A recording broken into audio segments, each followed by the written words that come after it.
RAHOB recap. Dorit goes off on Kyle amid heated argument. Jennifer reveals she got a piece of The Simpsons in her divorce, and Erica buys a new car. Plus, Garcelle's son gets signed with Le Models.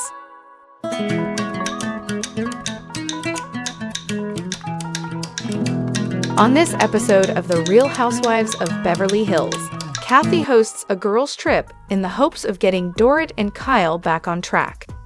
Even though the trip sounds great on paper and starts off strong, it doesn't take long for Kyle and Dorit's beef to come back to the forefront, causing the tension to boil over. Because she is Kathy Hilton, her idea of a girls' trip is over the top. She has decided to hand-deliver personalized suitcase invites to each of the ladies. Who needs an invite? Kathy has chips, bananas, and a vintage car for the journey, and off she goes. The first stop on her invite trip is to Bozoma, who is shocked to see Kathy on her step and that asterisk cat with a suitcase. Once she realizes it's an invite for beach babes, Boz is in. In the meantime, Garcelle explains that her son Jade is the shyest of her children, yet he just signed with Le Models. As he gets his professional photos done, Kathy barges in with her suitcase invite. Garcelle is floored by this move, but nothing surprises her when it comes to Kathy. After Dorit's delivery comes Kyle's. I love that Kyle calls Kathy out for looking like a lampshade with her bucket hat on. #sisters. Kyle opens up about being in the family home, while Mo is now in his bachelor pad. She could use a few laughs to cheer her up, but worries about Dorit's behavior. Kathy muses that Kyle and Dorit will be better after this trip. Everything will be, hunky-dory. Speaking of Mauricio, he pops over to visit with Kyle. She points out that he seems great, living in his condo with no dogs and no responsibilities. Mo made the decision to sign a 6-month lease on a separate place, but since he bought furniture for his condo, it seems a bit more permanent. Kyle and Mo chat about PK, and we learn that Kyle always shares funny memes with PK. A far cry from her relationship with Dorit, right? Mo explains that PK is in his nice new apartment, and it seems like their lives are running parallel. Kyle is feeling confused in her new role. She is no longer a wife, no longer a full-time mom. It is like she is having an identity crisis. Everyone is busy packing for the girls' trip. Even Jennifer Tilly and her crazy bag collection will be attending. Dorit takes a minute to chat with Erica via FaceTime. Erica shares that she talked to Kyle about Dorit's BravoCon comment. While Erica does not think that Dorit meant to hurt Kyle, she guesses that maybe she offended Kyle accidentally. Dorit mentions that she can talk about all the instances Kyle has hurt her and iced Dorit out. She rattles off the times, in New York, in Aspen, post-reunion with Kathy.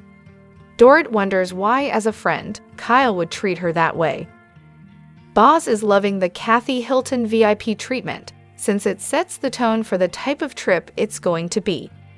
Boz is not sure what kind of fighting is going to take place on this trip, but she's hopeful they will all have fun. Dorit explains that she had a rough morning. The kids were upset when she left and PK essentially cut her off. She continues to confide in Boz, her newfound friend. The ladies pile into the van for their 2-hour-plus ride to Oceanside. On the way there, we learn about Garcelle's Hollywood, dating past and other sexual escapades. As they arrive to the hotel, Kathy shares the itinerary. The group freshens up and heads beach, bound for some food and fun.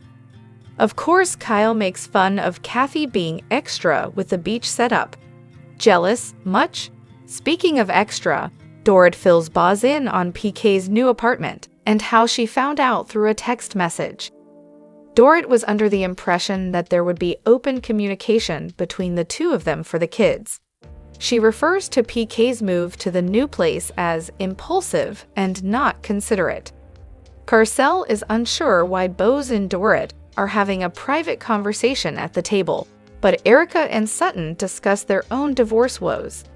Divorce is hard on children, and everyone, truly. And Erica points out that things can get mean during stressful situations. Jennifer chimes in that she still gets money from The Simpsons as part of her divorce settlement from her ex-husband. To break up the divorce chatter, game time begins, but not before masks of Kathy get brought to the table, for purposes unclear. During the relay race, Dorit faceplants in the sand, and Bose and Garcelle take the win.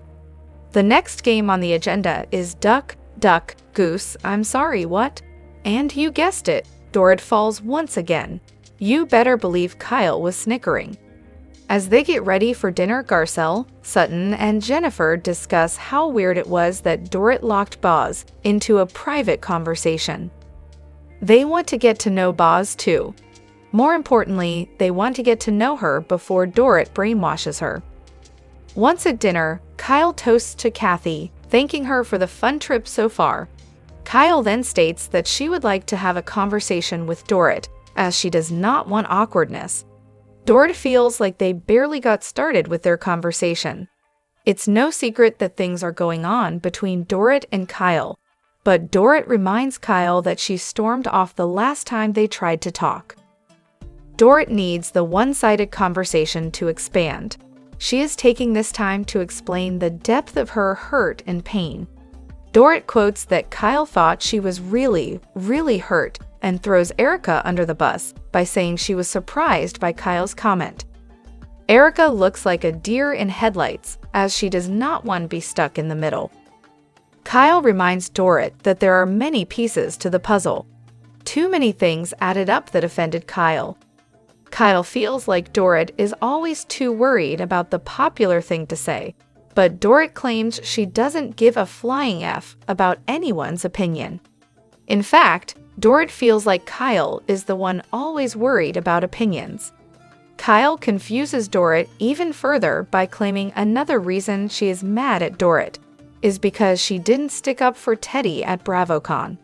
Help me connect the dots. Kyle had the question directed to her, and if Dorit chimed in, Kyle would have called Dorit loquacious and long-winded for interrupting. Dorit can't win. Could it be that Kyle is simply mad at Dorit for calling her out? The final straw for Kyle was that Dorit showed everyone the text. You know, the manipulative text message to Dorit the night before the reunion, after Kyle had iced Dorit out for months and months. Dorit states that she would never share things Kyle has confided in her and that she is not a bad friend, despite what Kyle says about Dorit on multiple platforms. As Kyle feels backed in the corner, she reminds Dorit that God gave you 2 ears and 1 mouth for a reason, but this new Dorit is over it. She lets Kyle know it's time for you to ****. Listen. Dorit is activated.